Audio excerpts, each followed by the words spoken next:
My name is Bruce Barnes. I'm a member of the Preservation Society. This is our first tour of the season. We're doing the architect at Nat Smith, Nathaniel Cannon Smith. He was probably is New Bedford's most important native-born architect. He was born in 1866 and died in 1943. We're going to see a number of his houses. He did all sorts of buildings throughout the city. I'm going to refer to some of those other buildings as we go along on the tour. But tonight we're going to see some of the signature buildings that he did. Unfortunately, one of them isn't 689 County Street, but there are some others that we're going to see that are really pretty spectacular and signature buildings and projects in the city. Smith was born, as I said, in 1866. He went to local public schools. He graduated from New Bedford High in 1883. And he was an apprentice for a printmaker for a while. I don't really know how he went from being an apprentice to a printmaker to attending the most prestigious architecture school in the world at the time, in the Western world at the time actually, when he enrolled at the Ecole des Beaux-Arts in Paris, France in 1889. This was the top architectural school in the Western world at the time. American architects of all sorts aspired to go there and did go there. His classmates were important architects, and he spent close to 4 years studying there, working for other French architects while he was there. And he became, as soon as he got back here to New Bedford, he got commissions right away. We'll talk about some of those later on. He grew up on North Street, 79 North Street. It was the family home. He had 2 siblings. He had his older sister was a piano teacher, so there must have been some artistic background there because he was also not only an architect but an artist himself.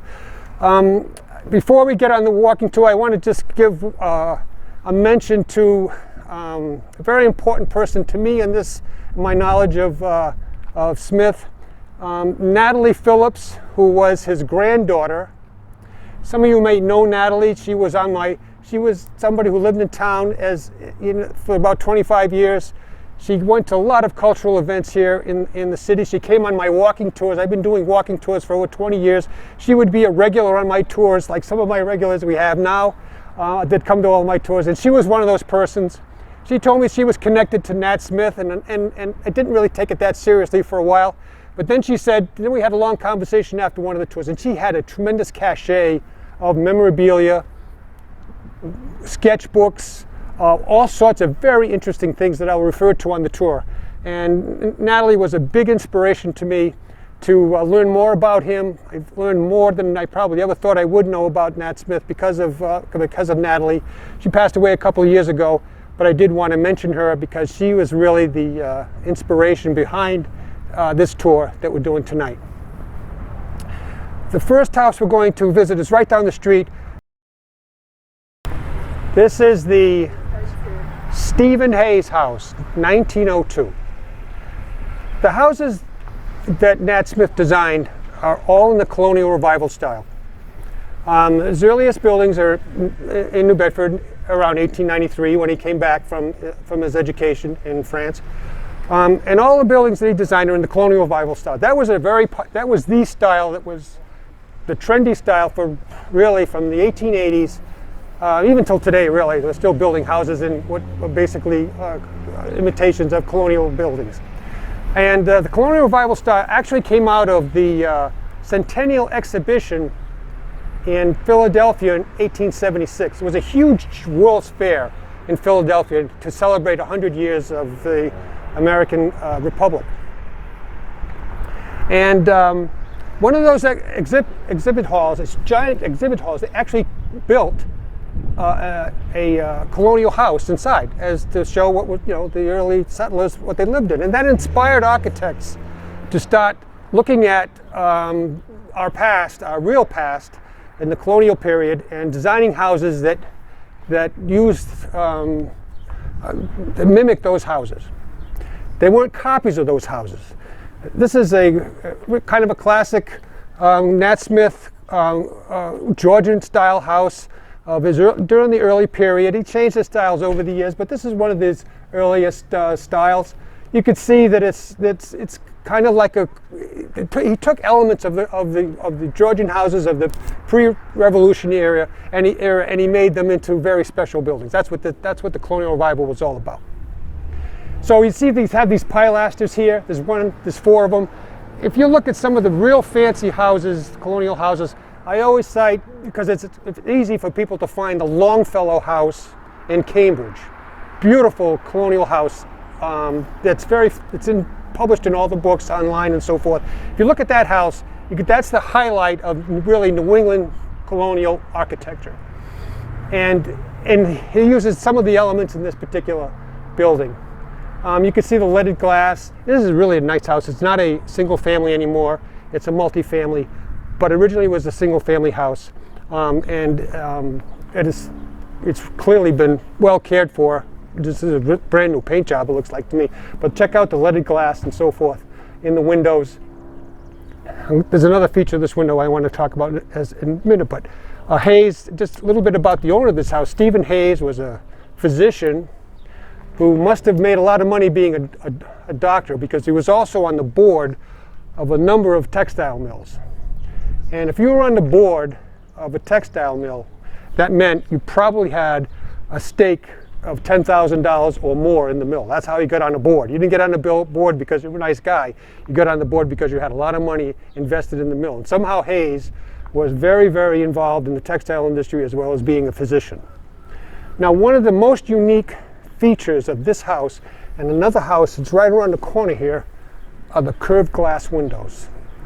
This, even today, this is a prohibitive cost to make curved glass windows. And these windows were installed in 1902. And even if you look at the technology today to make these windows, it's unbelievably expensive to make these windows. But here you got a set right here in this bay window. And then the next one at 52 Arnold Street, they have them as well. I don't know how they possibly afforded the technology back then, but they did. And this is a very unique feature. Look how big they are as well. It's very, very difficult to make this glass for a window. Anyway, this is the Hayes House, a beautiful building. You see that design up in the dormer window there? Look for that when we go and we're going to see a couple other houses. It's a lot of houses and buildings that Smith did. But that feature, that pattern feature up there is in a lot of the doorways, a lot of the dormer windows as you go by. And also, not so much in this house at all, but the multi-pane windows. I'll show you that in other projects as we go along. This is one of Nat's signature sites, one of the most unique and wonderful architectural sites actually in the city, in my opinion. Clinton Place, it's called. In the late 1890s, the owner of the house in front, the Women's Center, his name was Dr. Abbey. The owner of that building originally was Dr. Abbey, and his son, when he died, his son took over the property, and he decided that he would sell the back lot here and build some rental housing, income housing. That was his idea. Well, he certainly hired the right guy to do so, because Nat designed 6 of the most unique and wonderful little houses. Not little houses, they were actually quite large, even though they fit into this fairly small spot pretty nicely. These 6 unique houses. I've been in, really, the funny thing is I've been in all of them except for the green one, which has been on our holiday house tour a number of times, and each time I missed it. But the other ones I've all been in, they're all very, very interesting. This one here, this is 1, 2, 3, 4, 5, 6. All the odd numbers are on this side, and the evens are on this side. Number 2 is, I think, the most normal living space inside. The interiors of these houses are really kind of oddly, I think, arranged. The layouts are kind of strange. But this one's quite normal. You walk in this house, you feel perfectly comfortable. You wouldn't, feel disoriented at all. But the one here, number 6, you don't realize how narrow the building is. This section of the building over here, the recent owners, and you can't blame them. They've changed the house quite a bit by building out over here on the left-hand side of the building, because you had to make usable living space. But on this side over here, it's very narrow. You take a couple of steps and you're almost from the front to the back. It's very unusual. I went in there a number of years ago, before the additions. It was painted yellow for many, many years. The guy who lived in the house had lived there for a long, long time. And, but there's some beautiful features. The 3-part window, which is called a Palladian window, is beautiful. It's just a beautiful building. All of them, every one of the buildings, almost all of its buildings during this time period, from like 1895 to 1910, almost all of them have a Palladian window or a three-part window, either usually in the front, but sometimes in this particular house here, it's around the back. He puts them someplace. Anybody who was going on my walking tours a few years ago, I made a point of walking around the courthouse. He did one of the additions to the courthouse on County Street around 1900. And he built an enormous Palladian window in the back of the courthouse. I actually walked the group of people down there. They must have thought I was crazy, because there's all, it's kind of dumpy back there, and there's woods behind that part of the courthouse. It's not very attractive, but the window itself is a magnificent window. You love Palladian windows during this period. You'll see them all the time. And this is a beauty here on number 6. Anyway, it's a beautiful development. It was just before the advent, obviously, of the automobile, because the only downside of Clinton Place is parking. But still, it's a beautiful place. Still, it was rental property for a long time for Dr. Abbey, but it's been single-family housing for many, many years now, and it's really one of the great little micro neighborhoods of the city. 408 County, the William Wood House, it's called. He designed this house 1895, the same time he was designing 689 County Street. They look quite a bit different in overall appearance, but nonetheless they were done about the same time. Big hip roof on this house. This is the original slate roof on this house. It doesn't look, sometimes it looks too new, but it is. It's the original slate roof on this house from that time. It's vinyl sided, unfortunately.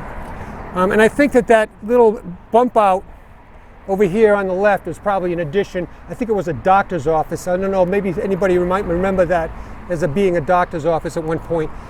It's a little bit rough around the edges at this point, but still is a pretty nice house. I'm particularly interested, the detailing of the roof. The chimneys are spectacular chimneys on this particular house. And the very steep roof, hip roof, which is kind of an old, very old, high-style colonial roof that they adapted for this particular house. Kind of a nice, it's a nice example of his work. It's not the best of shape at this point, but nonetheless, a mansion-sized house. This is like 4,500 square feet in this particular building. It's very deep. It's a big, giant square, like a lot of his houses are during this time. This building is the Tifereth Israel Synagogue, built in 1922 by the Jewish community. Nat Smith had been working with a number of Jewish clients. It wasn't that easy for Jews, even at that point, living in a place like New Bedford, or any place for that matter. But Smith always had a lot of Jewish clients. He did a lot of storefronts, probably some multi-families, although I don't know so much about that. But he did a lot of storefronts, which are documented. As the city was growing like crazy because of the textile industry, going north and south on like on Acushnet Avenue both ways, and there was lots of commercial development at the time. And he did a number of storefronts for Jewish clients during those years, and so they selected him to build this building in 1922. They paid a fortune for the lot at the time. overpaid. I think they probably tried to price them out of the neighborhood, really. They paid $60,000 for the lot, which in 1922 was way, way overpriced. But they bought it, and they built this nice church. Now, the inspiration for this church is that Near Eastern Byzantine architecture. Even Smith wrote in the paper a pretty long description of his thinking about designing this particular building. And he used the famous cathedral, Hagia Sophia Cathedral in Constantinople, or Istanbul now, as his model, as his overall inspiration. And the Temple Emmanuel building on Commonwealth Avenue in Boston, which is now the Morse Center. If you're familiar with BU, the Morse Center, where used to be the Temple Bethel. And he used that as a model for this building. Now, you can't see them from here. When we walked, if you want and want to walk back, these buildings were built with domes. There's a major dome in the center of the building, and then in each of these corners, there's a smaller dome.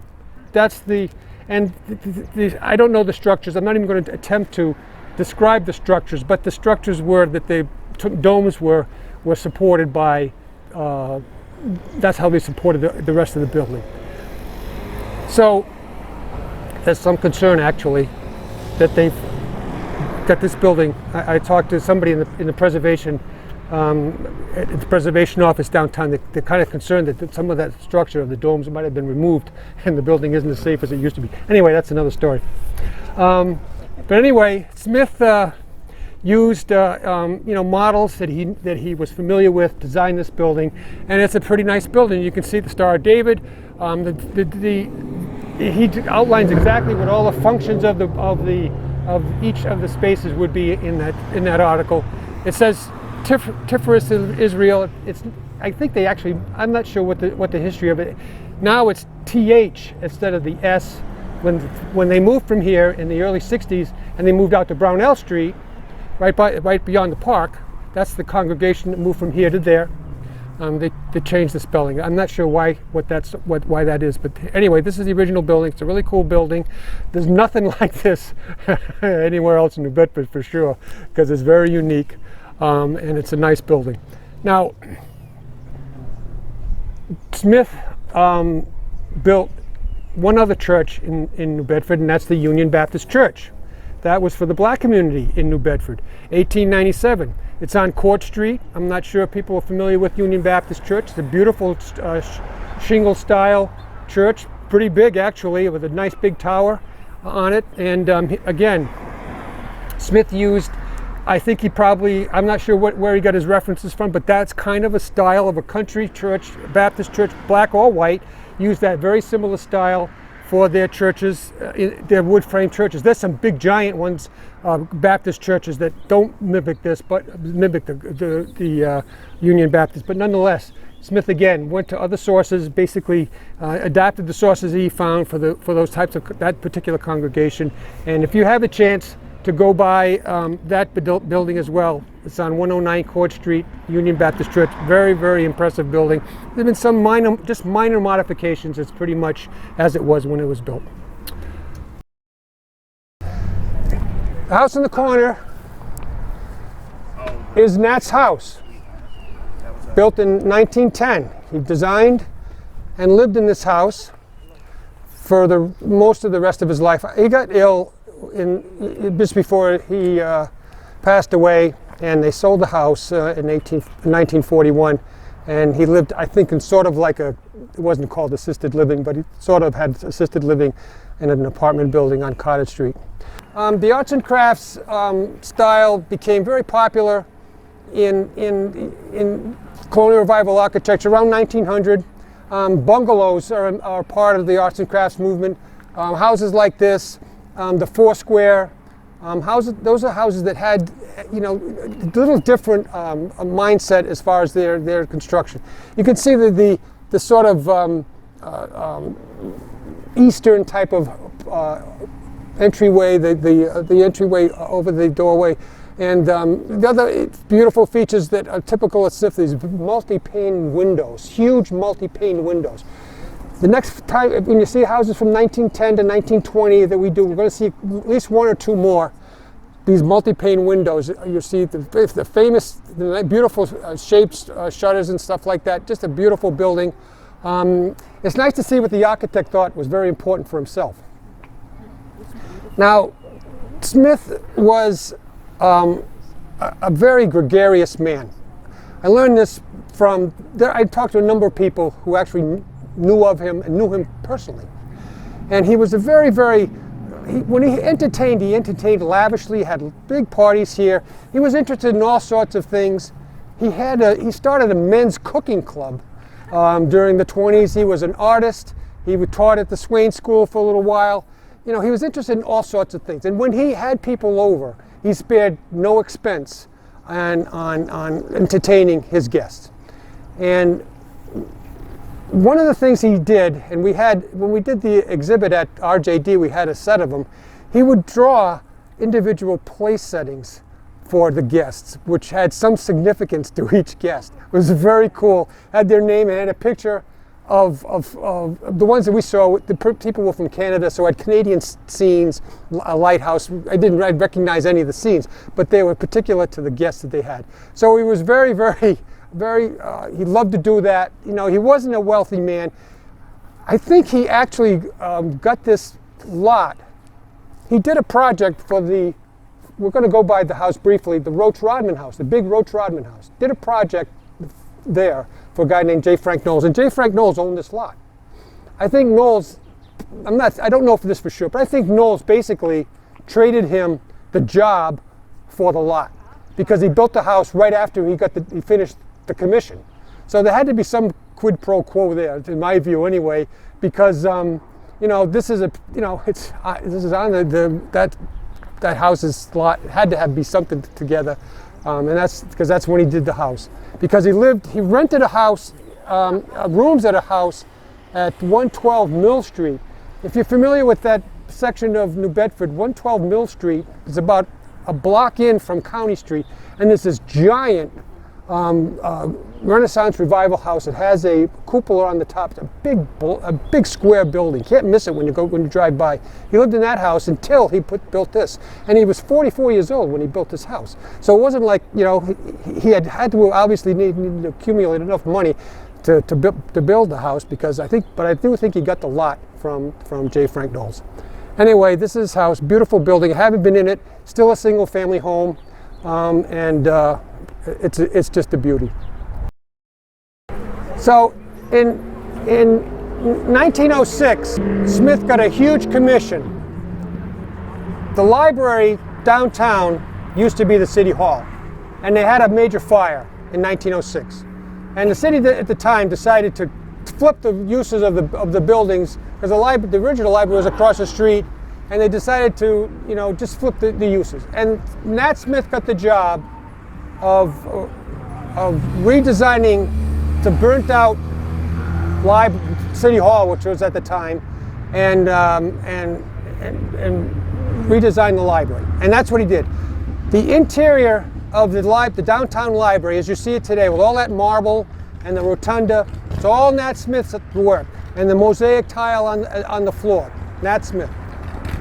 At the same time he was doing that project, the man who owned this house at the time, his name was J. Frank Knowles, I just mentioned him. He asked Smith to do some interior work on this house. So when you walk in the main, if you've been in the main lobby of this house, maybe to go to the insurance company or something like that, you'll see the same floor. It's exactly the same floor that's in the library, that mosaic tile floor. And then in the back, he put this magnificent split staircase with a huge Palladian window, and absolutely, it's like Tara from Gone with the Wind. Absolutely spectacular. One of his best interior features of any of his projects.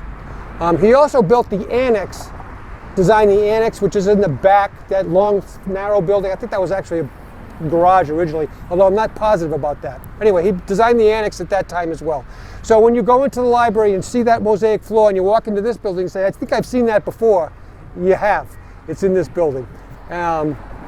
Knowles actually died right after the commission, not too long after the commission had changed hands. And then another man built the house in 1919, and he did some more renovations. He added the sunroom and put the third floor on and stuff. But Nat's work in this building is very significant because of the floor and because of the spectacular stairway and play-in window that's in the back of the house again. This sweet little building right here, 1927, Crapo Gallery for the Swain School. William Wallace Crapo was one of the big movers and shakers in New Bedford for almost 60 years. He lived to be 96, and he died in 1926. And he left behind some money to build this studio. It was supposed to be designed as a studio. And what Smith did here, this is one of his last commissions actually, what he did here was really build a teaching tool for the classicism architecture that he had been building all along. You have there's like details all over the place on this small building. The windows, the fans, the sky, the lights, the columns, everything about this building is a detail that he wanted to highlight, I think, for students. He had worked here as a teacher. He really kind of liked to paint. He liked to do lots of things other than architect. So he had worked at the Swain School for a brief time. He had submitted paintings, landscapes and seascapes at exhibitions and stuff that they had here at the Swain School. So he was very interested in the place, and this is one of his last, almost one of his farewell buildings as far as his career is concerned, because he would have been 60-something when he designed this building in 1927. But a very, very cool building. Kennedy Donovan owns all this property now, but nonetheless, and I don't know what they've done. It was just a small gallery space inside, not a very big building at all. It was basically mostly gallery space, and I think they used it for studios later on at the end of the Swain School life. But nonetheless, very cool building. The original Swain house was right on the corner. That was the original building. It was an 1828 Greek Revival, a wood Greek Revival. It looked more like RJD than the Rotch Rodman house. It was a frame building. That was the original building. Then they started adding on as the years went on. Unfortunately, in 1948, there was a fire that burned the main house, and there was a lot of valuable artwork in the main house, mostly from the New Bedford architect R. Swain Gifford. I'm going to talk about the Swains next month, actually, so I'm not going to spill any more of the beans about that. But anyway, the Swain School was in operation until late 1980s when it merged with UMass Dartmouth at that time. This is one of my favorite little houses in New Bedford. Not a house. This was a garage, a 5-car garage. It has a turntable in the middle so that you drove your car in, turned the table, the car could park inside. It's been a dentist office for quite a few years now. This property, which really is a very beautiful property, was owned by 3 major families in its time. The Howlands, Rachel and Mathew Howland built the site in 1840. Then William Wallace Crapo, the same guy that was named after that building we just talked about, he purchased the property, and this part of the building here is when he lived in it, right here, this back end. And then John Duff bought the property in 1927. He was the coal baron, really, of New Bedford. The amount of coal, this is just a little side story, but the amount of coal that was used in New Bedford at this time is beyond imagination almost. I was reading, there was a guy who was doing some research just recently in Fall River on the textile mills there. And one mill used 400 tons of coal a day. 400 tons of coal a day. Now, a ton of coal, as far as volume, isn't that much, relatively speaking. 400 tons a day. New Bedford had at least 30 or 35 power plants that ran the numerous mills during, say, at the time of this, 1927, when this site was redeveloped. So 400 tons of coal a day. Anyway, that was John Duff selling all that coal to everybody here in New Bedford. He bought the property in 1927. He asked Nat Smith to redesign the front of the building because it was more of a Gothic style, and then build the garage. And he did build the garage. Now you have to realize that automobiles had a very interesting evolution. This is one of my favorite stories. I like talking about this story. You've got to indulge me here. When we were at Clinton Place, with the little development with the 6 houses, you know, automobiles were like a pipe dream. You know, what is this? You know, the horseless carriage. You know, is this going to really last or not? You know, but by 1910, it was an unbelievable fad. Everybody had cars. Everybody wanted a car. The city directory had a separate section in the very back of each issue, starting around 1904 or so, and it listed everybody who owned a car and the make of the car. There were hundreds, literally hundreds of makes of cars during that time. And so the car became real fashionable. The roads were lousy. The people who bought the cars, like John Duff, he probably never learned to drive. He had chauffeurs that would drive him around. He had 5 cars, but he probably couldn't drive himself. You know, he had people driving him around. But cars were so big at the time. So there are a number of big garages in the back of the big houses. Some of them have disappeared, but there's still some. When we walk, I'm not sure we're going to go by that. Yeah, we go by 99 Madison Street. There's a 5-car garage behind that house. It also has a turntable in it, so they can move the cars around. Anyway, and Nat designed a really cool building here. This is again one of his last commissions. You'll see this columns type thing over the doorway at the last house we're going to see tonight shortly. But it's a very cool building. It's been converted, but basically this is what it looked like at the time. Still has its original slate roof. Again, a really neat building here in New Bedford. As beautiful as this house is, that's not the one that's on the tour. Not that he didn't have something to do with it, actually. There's a house on Cottage Street that I was going to go by, but it's a little bit longer a walk than coming this way. And it was attached to this house. It was an addition to this house. And in 1906, they separated them and moved both of them. They moved this one to this side from right about where we're standing now. And they completely separated the addition, and it's a separate house on Cottage Street. And Smith did the renovation on the house that was separated. There's nothing you can see that he did because it's mostly in the inside and in the back, but nonetheless. These 3 houses, these 3 white ones, all done by him. We're not going to talk about this one. It's a nice house, but that was 1915, kind of an arts and crafts style house.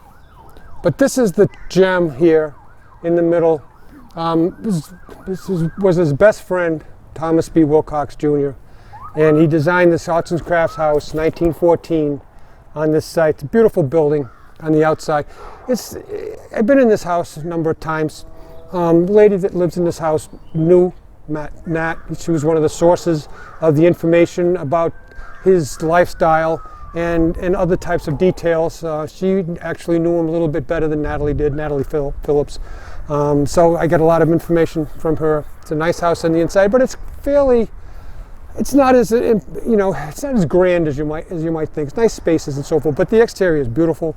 Again, you can see that detailing in the window glass, on the lights, the side lights, as well as the door itself. The multi-pane glass windows here, big windows as well, big shutters, just a beautiful building. 1914 arts and crafts style. Now, I mentioned early on that the Colonial Revival, the architects took elements of the style and basically made a new house with those styles. But as things got on in age, in the 20s and so forth, they started actually making houses that are basically copies of of the Colonial Revival style. This one here on the corner is a beautiful building. So, and it was done by a pretty famous architect in New Bedford, Edgar Hammond. But basically, it's just a copy of another house. And the same thing here with Smith's house in 1926 here for the millman Frank Neild. It just looks like a Georgian house. It's got some nice detailing. It's bigger than a house that would be built during the colonial period, but it looks, in concept, it's basically the same house. There's not too many details that differ from a house that would have been built in the 1730s or 40s. And that happened across the board with architects. They really kind of changed, they made the houses a lot simpler in design. They didn't use the details of the Colonial Revival to make something different. They sort of just made the old houses and added a few details here and there. You can see the same brackets on the roof that were on the garage. See that window in the middle on the second floor, the same brackets that were on the garage. So basically, I think he was getting a little tired too. It was that house in 1926. It was one of his last commissions. This very last commission that I found that he did is the warming house at Buttonwood Park. It's now the Senior Center in Buttonwood Park. That was his very last commission, I think. The last one I could find anyway, 1934, during the Great Depression. There weren't too many commissions for architects in the 30s because there was virtually no building being done. We did pass one house in particular that I didn't point out because it would have taken too much time, but I know he did a number of multifamilies that are documented. He did one on Carter Street, he did one on Hawthorn Street, and he did one on Union Street that are documented. He had to have done a lot more because multifamily houses were going up left and right. All of the big architects were building multifamilies, whether they were 2 families or 3 families or even more or even bigger houses. I haven't found a lot of the ones that he did, but I know for sure he must have been doing them. It would have been a primary source of income to do those types of buildings at the time, as well as these mansion-style houses. So he was building in all styles. One of the great buildings that I haven't mentioned tonight, and I wanted to mention it earlier, is because people probably drive by it almost every day, is the old New Bedford Tech building on Purchase Street, right by the exit from Route 18 that's on Purchase Street, just before the Octopus, north of the Octopus. Fabulous building. The oldest part of the building is the middle section, actually. When you look at that if you look at that building in detail, it's absolutely beautiful. He actually mimicked again a textile mill, but he really dressed it up beautifully. That's what he did, and he lived a very, I think, interesting life, and he did a lot of, and his buildings are long lasting here in New Bedford, and he certainly is worthy of recognition. Thanks for coming, and we'll see you, hopefully we'll see you all next month. Thanks. It was wonderful. Thank you. Yeah, great job. Thanks.